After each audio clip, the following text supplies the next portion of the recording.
2, 0. Buenos días, buenas tardes, buenas noches. Estamos nuevamente aquí en otra charla de libros y estoy con mi gran amigo Javier Guerra.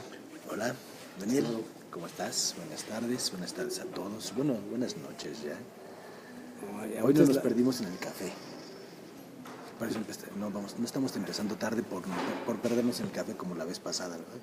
Fue porque llegué un poco tarde. El día de hoy con tanta lluvia, el metro se pone lento, la ciudad se vuelve un caos. Cosa de que tenemos de visita un huracán.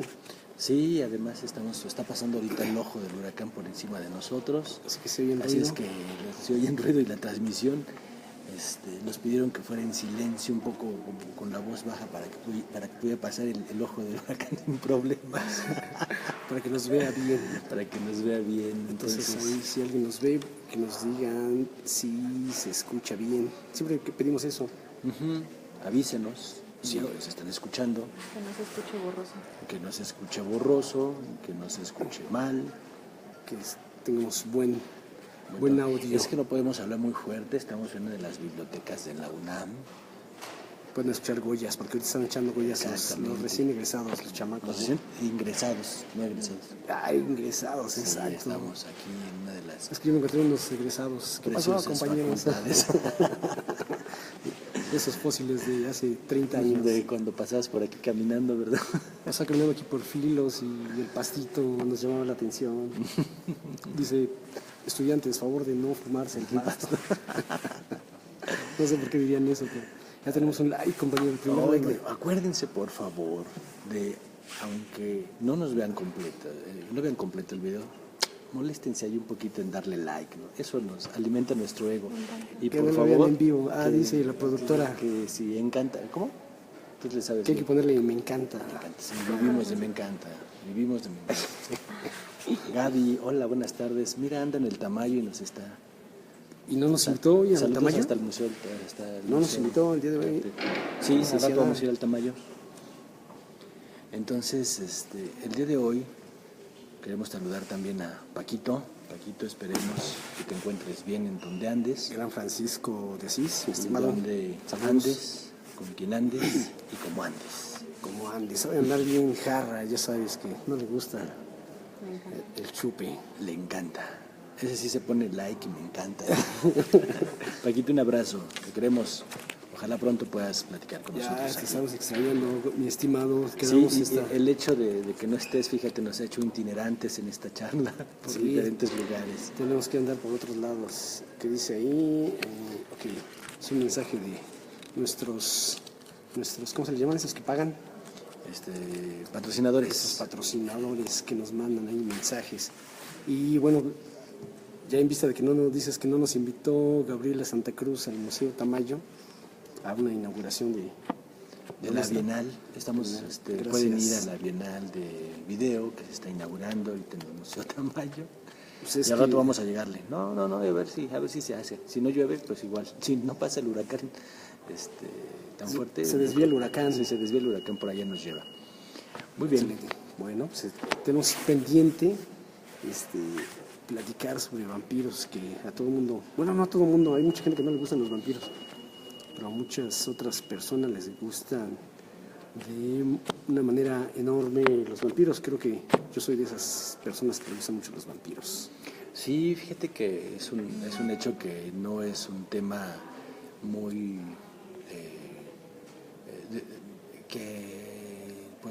se puede decir, deja de que le encante, que les guste leer de vampiros, sobre todo por las últimas publicaciones que hay de estos seres míticos. Entonces, y que abundan en los 15 años más o menos, y sobre todo los últimos 10, ¿no? Sagas completas de vampiros, que le han dado en la torre del género, seres sobrenaturales, preternaturales, y de todo hay allí, ¿no? Y cabe ya no solamente una fauna, sino una jauría ahí que han invadido el género.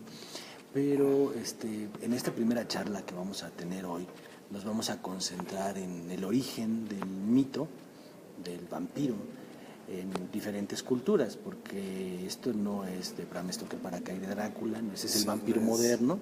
Ese es el vampiro moderno, y tiene solo 130 años. Y nosotros vamos un poquito allá a la región de Ur, Nínive, Lagash, allá antes de que Adán, no, más bien cuando Adán apareció sobre la faz de la tierra, según. Bueno, es que esa es una parte, pero en realidad se tienen datos de los demonios 2000 años antes de esta era de Cristo. Por ahí teníamos una imagen que nos iba a poner la productora. A ver si nos asegura, por ahí llegará en un momento. Para que vean, dice... Hola, saludos. Saludos desde Colombia. Ah, mira. Saludos hasta Colombia, de aquí de la hermosa Ciudad de México, de la Universidad Nacional Autónoma de México, que es una belleza, es nuestra alma mater. Nuestra alma mater, nuestra máxima casa de estudios.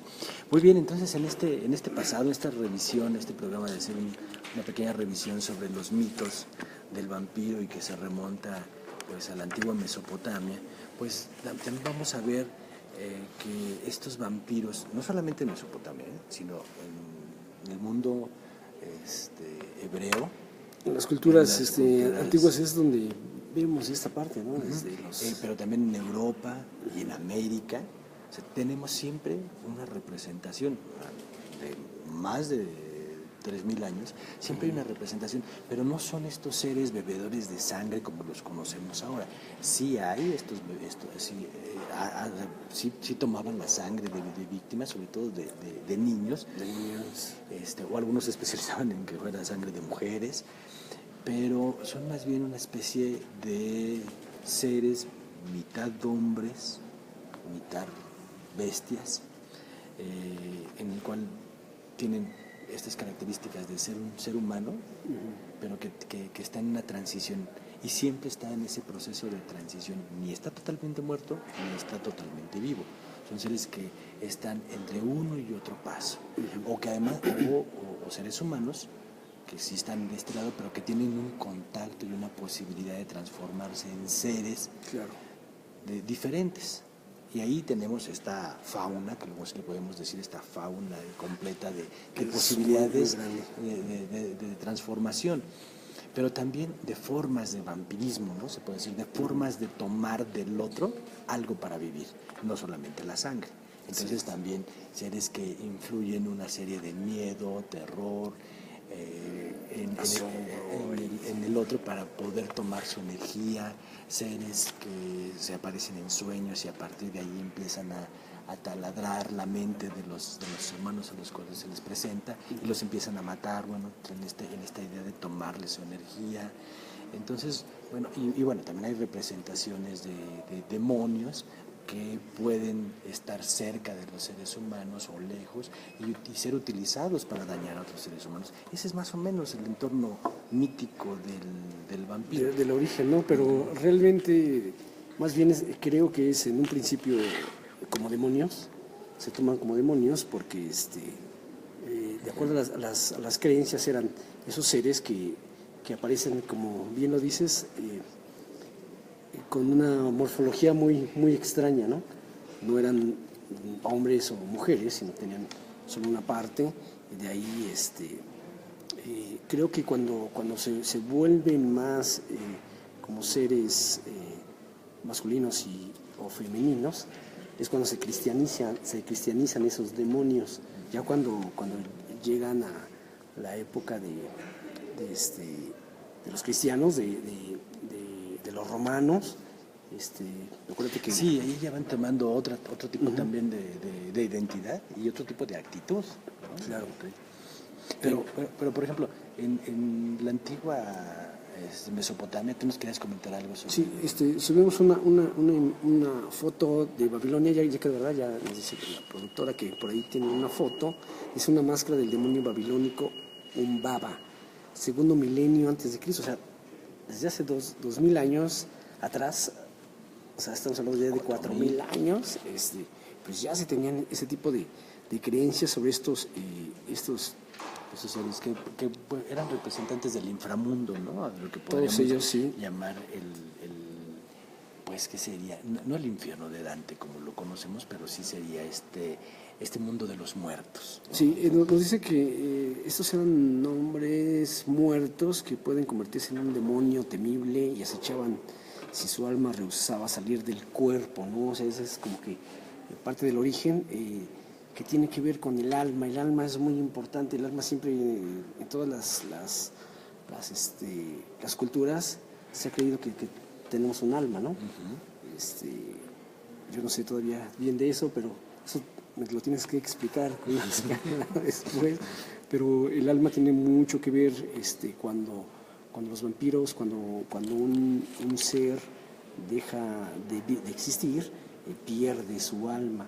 Al momento de perder el alma es cuando puede salir de este mundo de los muertos, que eso es lo difícil de creer, ¿no? Para nosotros es completamente ficción, que realmente en el imaginativo colectivo, que es en donde creemos todos en los vampiros, pero pues para los principios de los tiempos es como que muy fácil creer que todo esto puede ocurrir, porque no hay una manera de explicar por qué un cadáver puede levantarse y tomar movimiento como si tuviera vida, ¿no?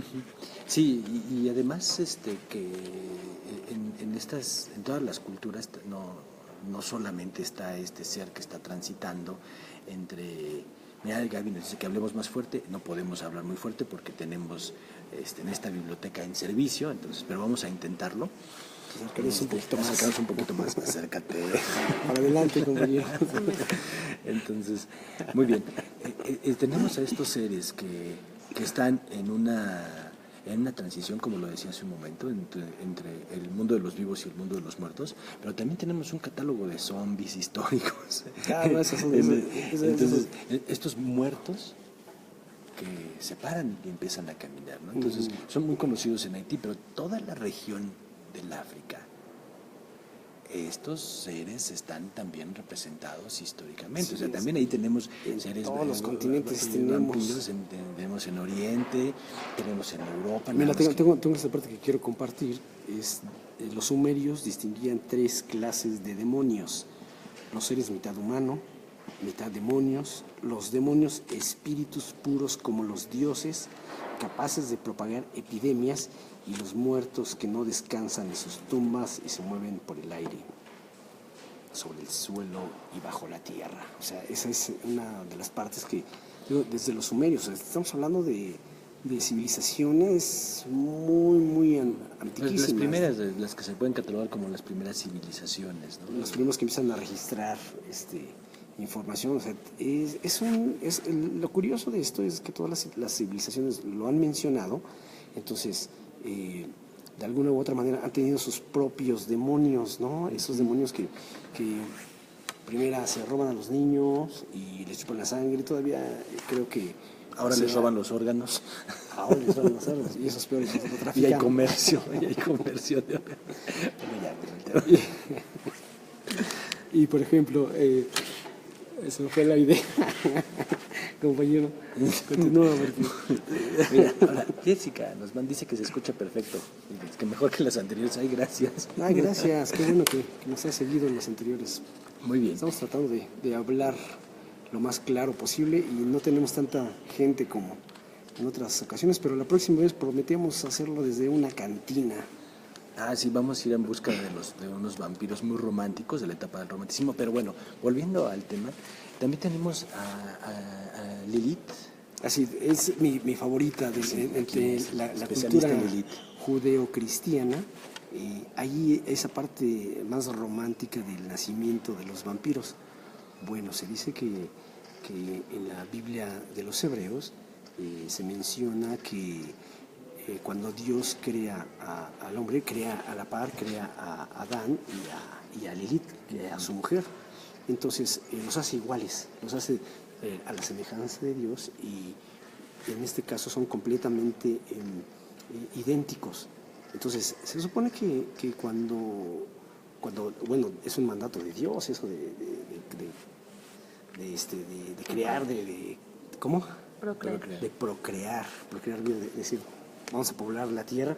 Imagínate qué trabajo le pusieron a Adán, ¿no? Ahora te pones a poblar la tierra. Bueno, sí, pero no de vampiros.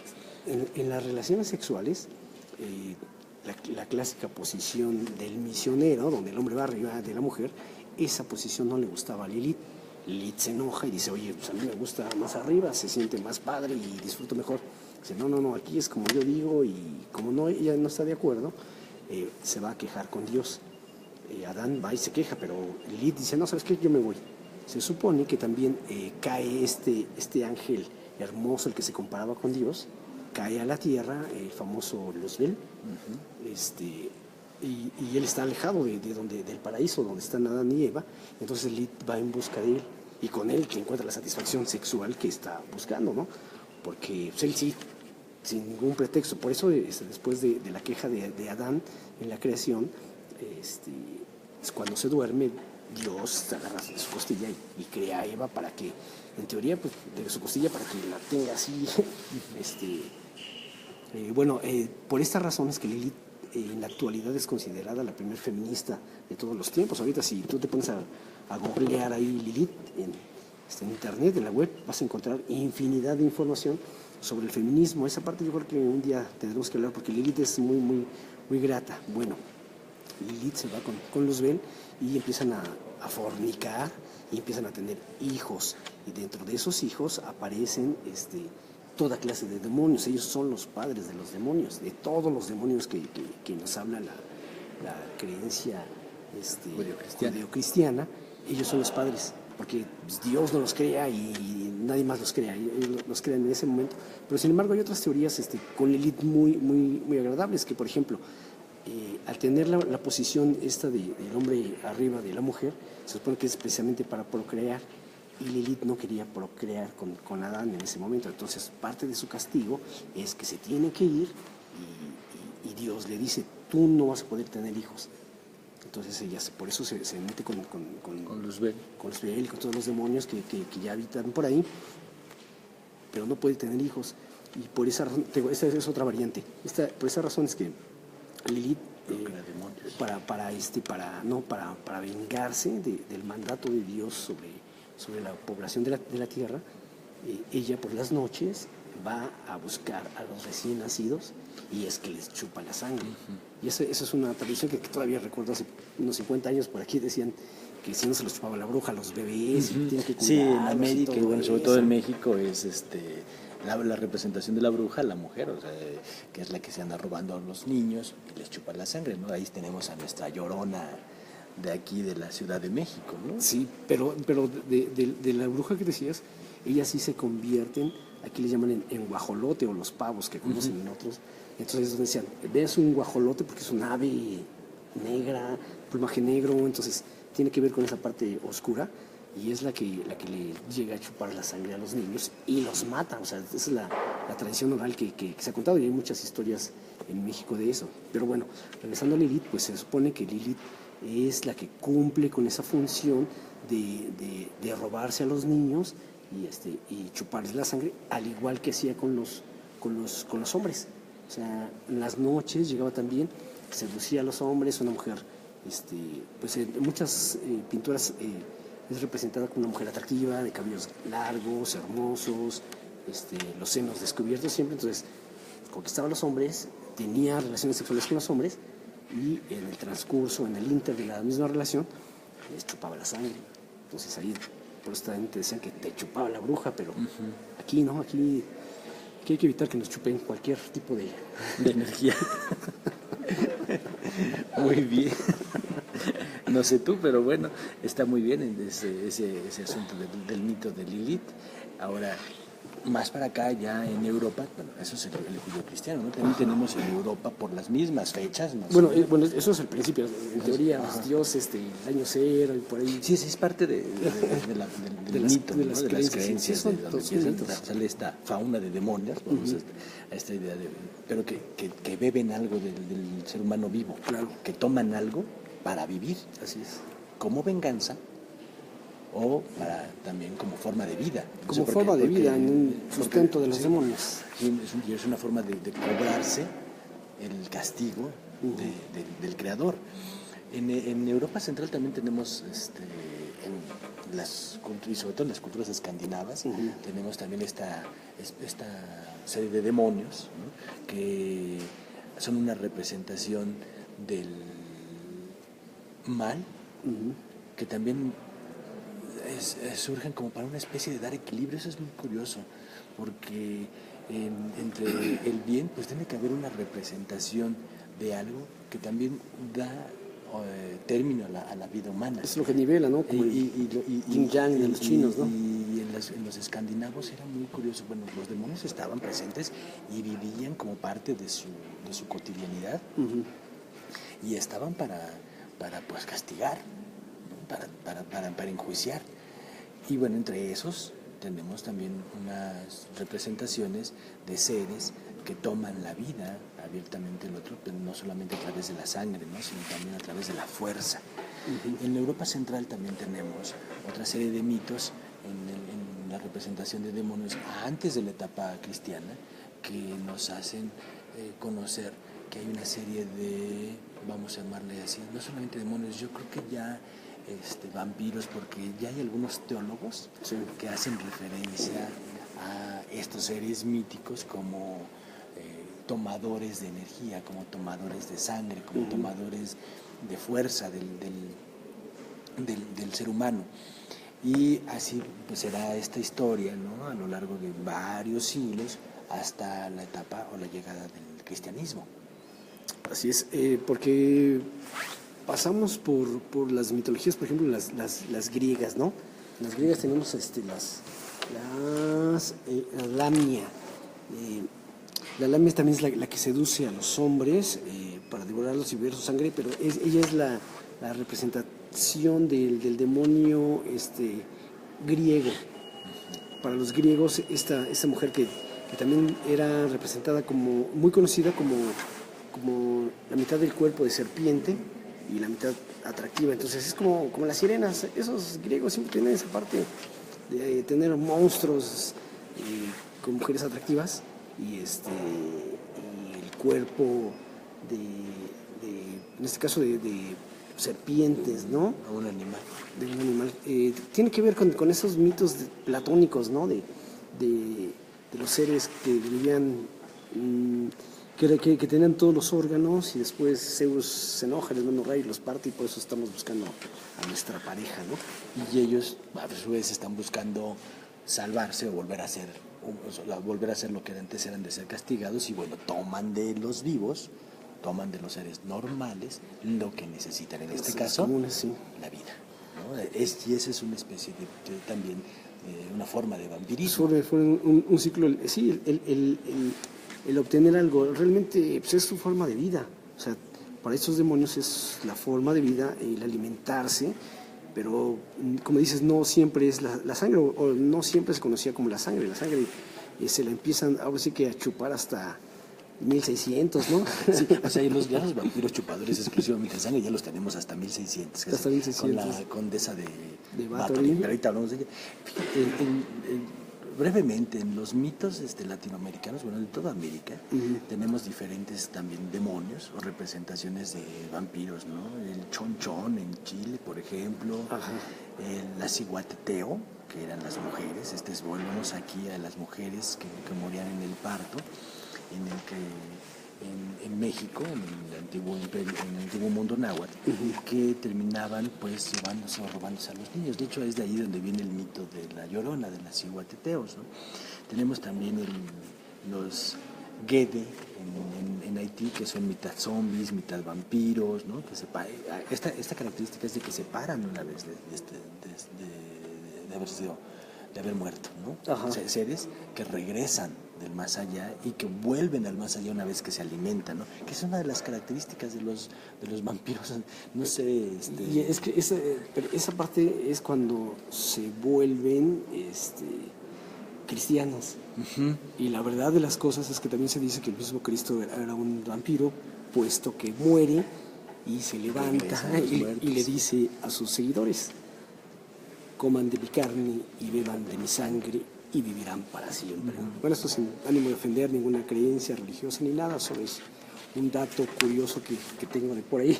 No, y que lo pueden encontrar, lo pueden consultar en varias fuentes de la literatura de vampiros, ¿no? Son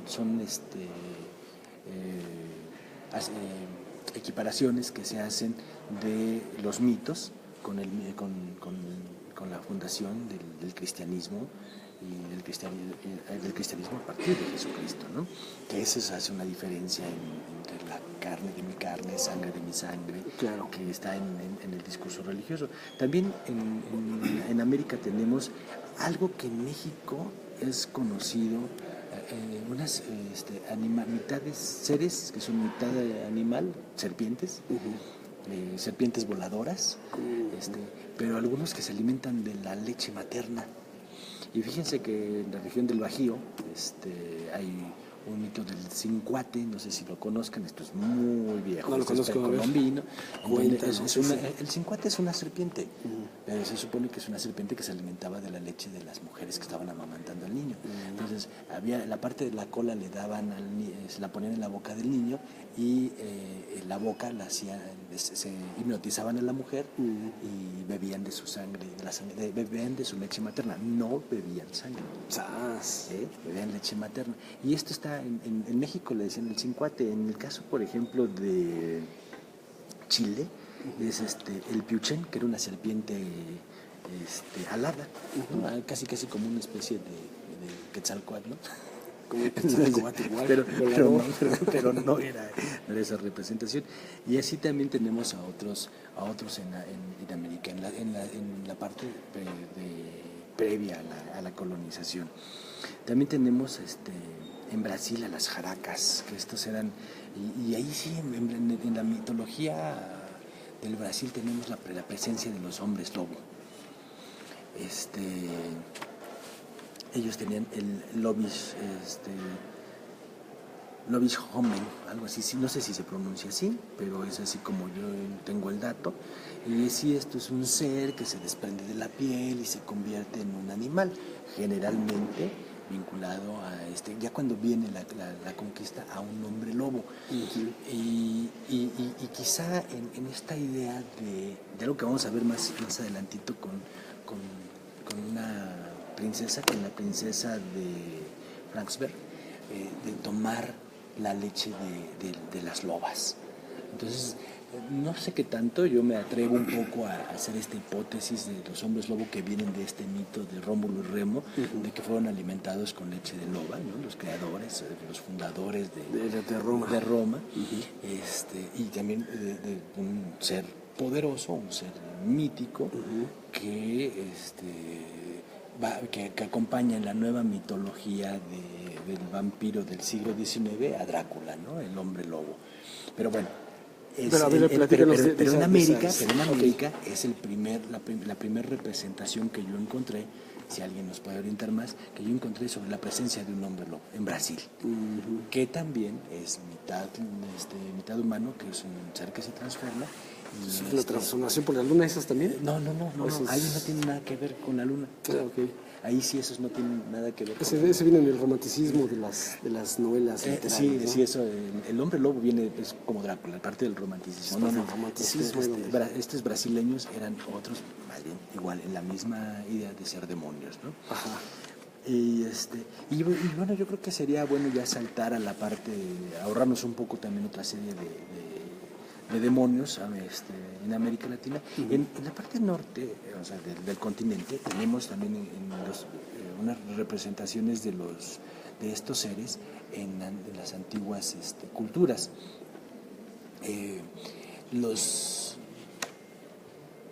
Aquí yo no podría, utilizaría como el término pieles rojas, ¿no? O sea, como a todas estas tribus del norte, que del norte de México, o sea, que ahora es la parte de Estados Unidos, ellos sí tienen también la representación de demonios, de demonios que toman el alma, que toman la esencia, que toman la energía, no toman la sangre. Y ahí sí hay varios. De hecho, por ejemplo, en Canadá está el Arpadoquik. Sí, que es un ser también mitad, que es un ser que está en transición, que es un demonio que puede estar entre los vivos y bueno, vive en la región de los muertos y que se acerca a los seres humanos o está en contacto con los seres humanos para tomar algo de ellos. no podría identificar exclusivamente en una de las tribus norteamericanas uno como un nombre, sino hay diferentes, hay varios, pero siempre están relacionados con las fuerzas de la naturaleza y con la posibilidad de poder tomar el ser humano parte de su esencia. Quitarle algo. Quitarle algo. Esto es algo importante y por eso entran en la categoría de vampiros, porque el vampiro es el que viene y toma algo de la vida de este lado para poder seguir viviendo entre ambos mundos o ir a morir, a descansar y volver a revivir. Esto es algo curioso de estos seres de lo que podemos catalogar como vampiros previo al siglo XVII, siglo XVIII, cuando aparece la condesa de Bathory. Antes de que se vuelvan románticos. Antes de que se vuelvan parte los del vampiros, porque romanticismo. ahora ya todo el mundo quiere ser vampiro Sí, son seres te enamoras hermosos. de esas son las los características. Esos no eran hermosos, No, eran terroríficos, eran demonios. Los demonios, o sea. Sí, por ejemplo, en Japón tenemos estos que se han inmortalizado en los animes, como en Death Note, que ahorita se me fue el nombre de los demonios. A ver, me acordaré. Estos Pero demonios sí, que están ahorita ya te los ponen muy estilizados, muy bonitos. Sí. Creo que. No, eran seres terribles, era una de las condiciones. Eran seres Incluso, terribles y maléficos. Esto es muy importante. Sí, son seres del mal, son demonios, provienen de los demonios. No es natural. Ni tanto no es mito, bueno. verdad o leyenda. Ni tanto mito, verdad o leyenda, todo junto. Pues es mito y leyenda, Así es. más que verdad, ¿no? Bueno, verdad es lo que es. Verdad lo es la como literatura que hay sobre ellos. La literatura sí, pero también debe de haber parte de verdad de esos modos. Sí, Shiginami, por sí, supuesto. gracias Antonieta. Los Shiginamis, exacto, esos son los japoneses. Los shirigani. Shinigami. Ok, eso. Estos seres, estos demonios que están también en el mundo de los muertos, pero pueden atacar o pueden más bien tener Cruzan presencia. la línea, ¿no? De los vivos. Por eso, esa es la parte interesante de los mismos vampiros, porque están muertos, o sea, no están completamente muertos, pero no están vivos, están en una especie de limbo, y por eso es que cuando se cristianiza todo esto, todos estos demonios, pues no son bien vistos. Aquí la cuestión es que de los demonios, el origen de los vampiros que vienen de demonios de culturas anteriores, en el momento que se cristianiza todo, pues por eso los mismos demonios le tienen pavor a un crucifijo. Antes no y una existía eso. varillita. Sí. En México los espantabas con ajos, hasta la fecha todavía Claro. está esa creencia, con ajos, Ve mi collar. con ajos, con cebollas y con chiles. No, pues sí, con eso dices, no, la madre, cualquiera se echa a correr. Es con moños rojos y otra cosa. Cristos, o sea, imágenes, crucifijos, no. En la actualidad por eso estacas usan y todo los eso. moñitos rojos Sí, para no eran espantar. ojos de venado con lo que los Para cuidar a te los quitabas. niños. Pero nada de eso existía. Y de hecho en la antigüedad no había forma de quitarte o de librarte de esos demonios. No, O sea, pues, una vez que caían sobre ti o que te caían chupaban, sobre te mataban y y esa era la creencia, ¿no? O sea, y además eran vistos como una especie de castigo por tus hechos, ¿no? claro, porque se supone que si no habías realizado cosas buenas cuando te morías, por eso te revisaban, iban a ver a tu tumba. Incluso tengo una película por ahí de vampiros muy padre, luego te la paso. Se muere un tipo y los velorios, yo creo que por eso viene el origen de velar al cuerpo del difunto. En la actualidad lo seguimos haciendo, en nuestras épocas lo velamos una noche, pero Para que no se despertara, ¿no? sí, en realidad el origen es ese, que se cuidaba 3 noches seguidas, o sea, 3 días y sus noches a un difunto, y se ponía ahí, y la verdad es que tenían hasta estacas ahí a la mano y todo. Si se movía, lo mataban, o sea, si le hubiera dado un ataque Sí. y después se recuperaba, entonces Muchos lo de hubieran los matado. enterramientos que se han investigado ya en Europa, en la Europa central, buscando a los vampiros, entre el siglo XVI, siglo XVII y siglo XVIII, sobre todo entre 1600 y 1750, que se dio el auge del vampirismo, de bebedores de sangre, que se creía en Europa que eso. Muchos de los enterramientos eran los cuerpos, los cráneos eran separados, eran prácticamente descabezados o tenían enterrados, tenían aquí un orificio porque eran, un palo, eran empalados prácticamente, eran empalados para evitar su regreso, y además eran lápidas cerradas a donde se aseguraba que estos no fueran a regresar. En otro de los casos era curioso, los que se suicidaban eran acusados de ser vampiros. Entonces muchos de los pobladores iban en la noche, los desenterraban, les cortaban la cabeza, los empalaban, y era como una forma de asegurarse de que estos seres no iban a volver a atacar a la población. Además había muchas creencias ahí de que causaban enfermedades, de que transmitían ciertas... Eran los que contagiaban cuando las ratas en ese entonces eran quienes... La peste.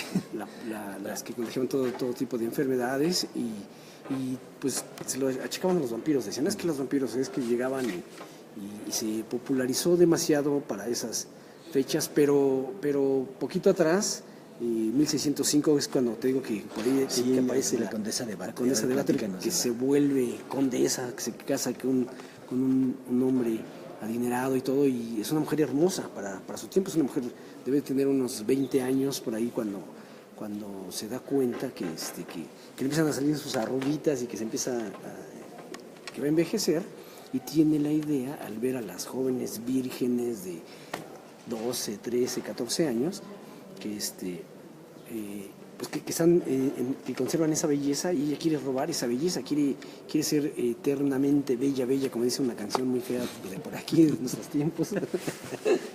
Pero bueno, la sangre siempre se ha relacionado con la vida. La sangre es la dadora de vida, la sangre es la esencia del ser humano, ¿no?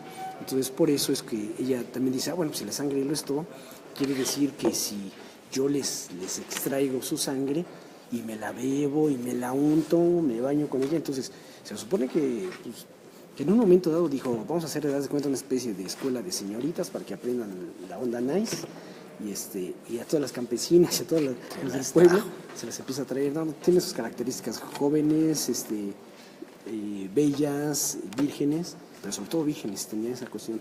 Se supone que porque pues, no y se responde a un mito, responde también que sean vírgenes a un mito de la antigüedad sobre la pureza, sobre la pureza del cuerpo. Entonces, si el cuerpo era puro, entonces la sangre también tendría una pureza que también potenciaba la energía en aquel ser que la tomaba, ¿no? O en este caso ella, que se bañaba. Sí, que se bañaba, que pues imagínense, para crear una tina llena de sangre, pues se supone que nosotros, ¿cuántos litros tenemos un ser humano?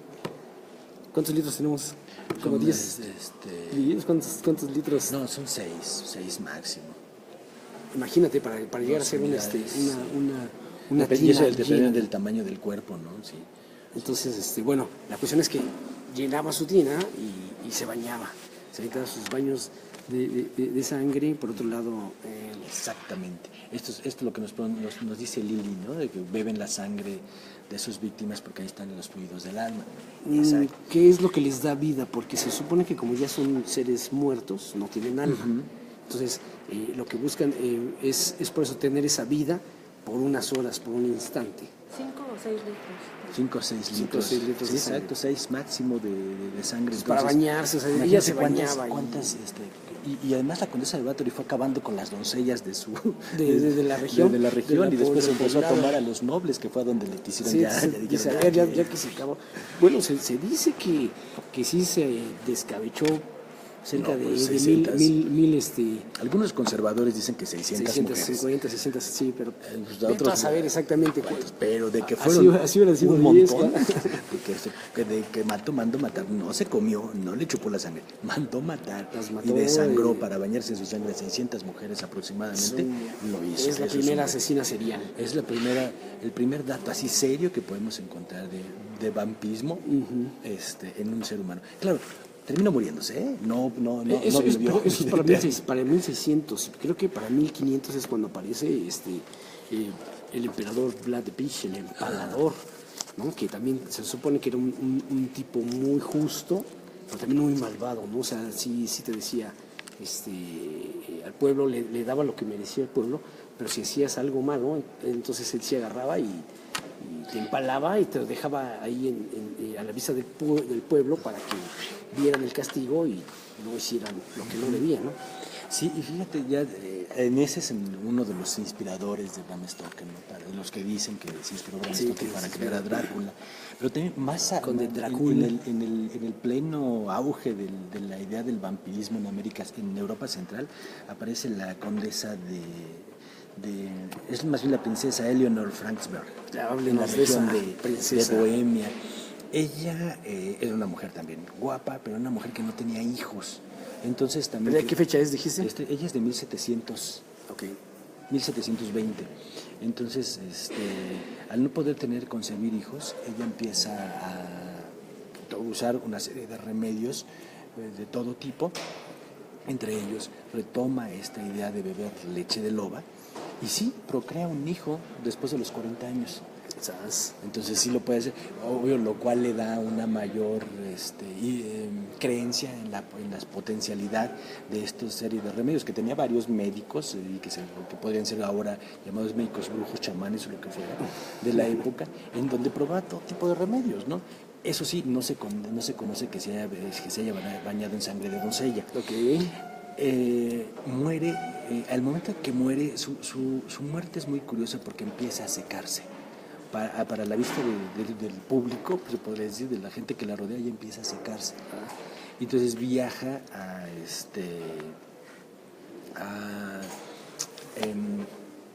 se va a lo que, bueno, va de Bohemia me parece que es a Nuremberg, no recuerdo bien ese dato, me estaría mintiendo si les digo ese nombre. Pero bueno, ahí es donde fallece, y entonces la familia real, que es de la emperatriz de María Teresa, de Austria, la emperatriz austriaca, María Teresa, dice, bueno, vamos a hacerle una autopsia, vamos a tratar de ver de qué muere. Y por la descripción que hacen, porque sí hay diario de la descripción de su autopsia, encuentran que hay una bola, en este caso un tumor, como ahora se le conoce, en la altura del pecho. Entonces todos los datos nos dicen que murió de cáncer de pulmón. Por eso es de que empezó a mancharse, empezó a secarse, empezó a adelgazar. ¿Fumaba esa señorita? Pues no había cigarros en ese entonces yo creo que a lo mejor se metió otra cosa, ¿no? Pero bueno, sí, su cuerpo sí generó un cáncer de pulmón, el cual la fue secando, la fue adelgazando demasiado y la fue llenando de manchas. Ahí es donde aparece por primera vez, o se podría decir, una idea del vampiro mujer. Porque creían que con todo lo que ella tomaba y todo lo que se metía en menjurjes, también estaba tratando de ganar una vida eterna, sobre todo desde el momento en el que pudo tener un hijo a esa edad. Claro. Y que obvio vivió, y el emperador se lo quitó para criarlo, ¿no? Entonces, en ese momento, ella al morir, la entierran en otra región, lejos de la tumba real. Y igual estos enterramientos en donde las lápidas las sellan con piedra. Ella es descabezada.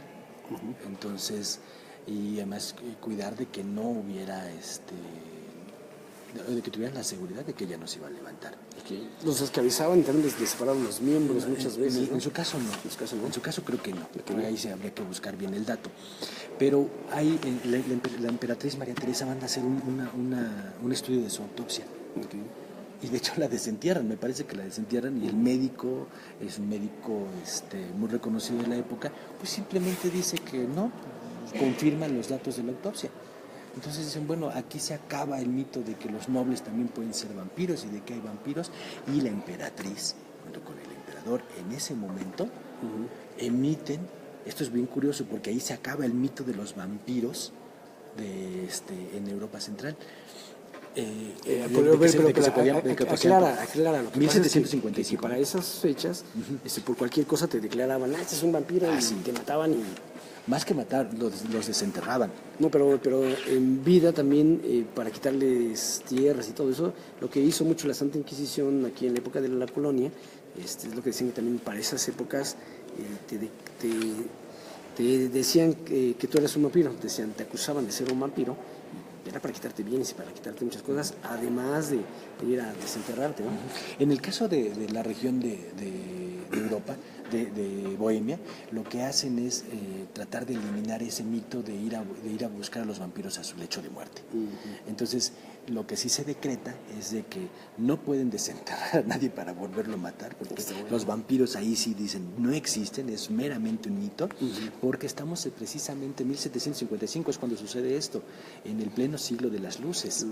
La iluminación en Francia. Entonces viene todo, venía también, esto tiene un trasfondo ideológico, en donde el trasfondo total de la idea es entrar a una etapa del racionalismo. Claro. Entonces por eso es acabar con todos esos mitos mitos y leyendas del pasado, en el cual comprueban. Ahí sí es la comprobación, por eso la desentierran y se hace la autopsia, otra vez se estudian sus restos y se coteja con los resultados de la autopsia que se le hace una vez que antes de enterrarla. Entonces ahí sí ya se dice, los vampiros no existen como tal, esto es un mito y existen solamente en el imaginario colectivo y en la gente que quiere creer en ellos. En esas épocas de Allenberg y Diderot estaban publicando la enciclopedia, estaban por publicar la enciclopedia, entonces es la etapa del racionalismo. Acababa de terminar esos 1000 años de oscurantismo, estábamos acabando con el feudalismo, entonces con la edad media, que es donde realmente toma gran poder esto, porque es en una época precisamente oscura, sin luz. Entonces, bueno, 20 años después vendría la muerte del rey de Francia en la guillotina, ¿no? Y inicia la revolución, 30 años, perdón, 1789, a partir de este decreto, que será en 1755. Entonces, vendrá un cambio ideológico. Esto es muy importante. Y con este cambio ideológico, pues muere ese vampiro. Ese vampiro, con esas ideas, será retomado por Bram Stoker, y primero por Le Fanu. Bueno, hay varios. Le Fanu, pero digamos que ahí es donde muere el vampiro como demonio, como creencia. En Europa y central. Nace el vampiro literario. Exacto. Nace para la literatura. Por supuesto que sí existe, esa es la idea, que sí existe, la literatura existe. La literatura existe, ¿no? Y el mito es interesante. Ahora, en este programa nos abocamos un poco a estudiar esa parte del mito para llegar a este vampiro moderno del cual está plagada la literatura. ¿Cuál es la próxima semana? 1755, 1760 se decreta la muerte del vampiro. Se ilumina el mundo. Se elimina del mundo el vampiro chupador de sangre que resucita de los muertos, y en estos más de casi 100 años, 120 años, 1780, hasta 1800. ¿Cuándo publica Drácula? A 1897. 1897. Y Le Fanu es 1872. Bueno, 100 años, 120 años. Sí, pasa mucho tiempo, ya de iluminación. Sí, pero una etapa de racionalismo y además en la llegada del positivismo y la llegada del método de comprobación matemático en las ciencias entre 1820 en adelante. La humanidad despierta a otras cosas. Bueno, el marxismo y todos estos cambios en Europa también nos traen la llegada de una etapa que responde a tanto racionalismo como lo es el romanticismo, y el romanticismo en la literatura, y ahí aparece nuestro vampiro moderno. Bueno, pues nuestro vampiro moderno, porque ahí está apareciendo realmente todo. O sea, en finales de 1800 están apareciendo ciencia ficción, terror, están diciendo todas esas cosas, y aparte ahí estamos en plena época de la literatura gótica. Entonces, por ejemplo, Carmila, que es mi preferida, que es una belleza de cuento, está hecha en un sentido gótico, terrorífico, y todavía no nos describen bien, pero eso ya lo veremos poco a poco, esa parte. Pero ahí en el mundo literario empieza a tomar una gran vigencia, un gran valor enorme, y por ahí se da a principios de 1800 el nacimiento del vampiro. Pues ya será más bien a finales, ¿no? O sea, yo creo que con la aparición de Carmila y luego ya la llegada de Bram Stoker con el epitafio de la princesa de Franksberg que decía los muertos viajan deprisa, que es lo que toma Bram Stoker para poner ahí en su novela. Yo creo que ahí es cuando aparece, más bien, a partir de Carmila y todo lo que viene después, hasta la obra cumbre del vampirismo, del romanticismo de Bram Stoker, donde son los seres bellos, ¿no? Para empezar. Sí, no son terroríficos, son bellos y bebedores de sangre. Ya se vuelve el vampiro elegante, ¿no? Sí. O sea, Drácula ya es el vampiro elegante. Además que muchos son de la realeza, son ricos, ¿no? Ya después nos explica por qué tienen tanto dinero. Bueno, pero esa es parte de la siguiente charla. Ya nos dice Lilo que hemos roto rompe con muchos mitos la charla. Sí. Y miren, lo que nos hubiera gustado también transmitirles más nombres y, sí, hay infinidad y elementos de la mitología, sobre todo de América y de Europa. Pero bueno, es una charla. Nos faltaron los egipcios, que por ahí. Sí, con los egipcios es muy importante también. Porque la creencia de los muertos, esa creencia para hacer sus tumbas y para su libro de los muertos y todo eso que está muy interesante, pero sí, es para que no se aburran tanto. La siguiente sesión, o sea, el siguiente jueves, que estaremos transmitiendo también por ahí de las 7, en un lugar diferente. En un lugar de La Mancha, de cuyo nombre no me acuerdo. Seguramente vamos a estar en otro lugar, porque ese es del plan, hacer itinerante esta charla. Que no nos agarren en ningún lugar. Que no nos agarren. No. Por si te andan buscando. Cuídate, Juan, que si te andan buscando. Pues espero que no tengo problemas con la ley. Yo no soy amigo de futbolista. No, de Rafa Márquez. No, para nada. Muy bien, por hoy, Paquito, un gusto que nos hayas escuchado. A todos los amigos que nos escuchan ahorita, Antonieta, Jessica, Lili, a nuestro amigo que también nos mandó unos buenos likes, Gaby, pues un saludo a todos, a Rey León, mira, Carlos Antonio, en fin, a todos los que nos están viendo ahorita y a los que nos van a ver después, acuérdense, like, me encanta, sean hipócritas. Él es el especialista en el corazoncito, sí, eso, a like, mira. Like, dijimos corazones, no likes, o sea, ¿de qué se trata? No nos hacen caso. Un abrazo fuerte, gracias por acompañarnos y estar aquí con nosotros. La semana que entra seguimos con vampiros, va a ser una sorpresa, por ahí vamos a ir anunciando de que vamos a los vampiros románticos y luego iremos a los vampiros más modernos, hasta llegar a Rise. Entonces estamos más o menos planeando unas 5 charlas. Hasta llegar a los vampiros que nadie quiere. Entonces, nos vamos. Nos corren aquí de la biblioteca. Hasta luego, bye bye. Buenos días, buenas tardes, buenas noches. Adiós.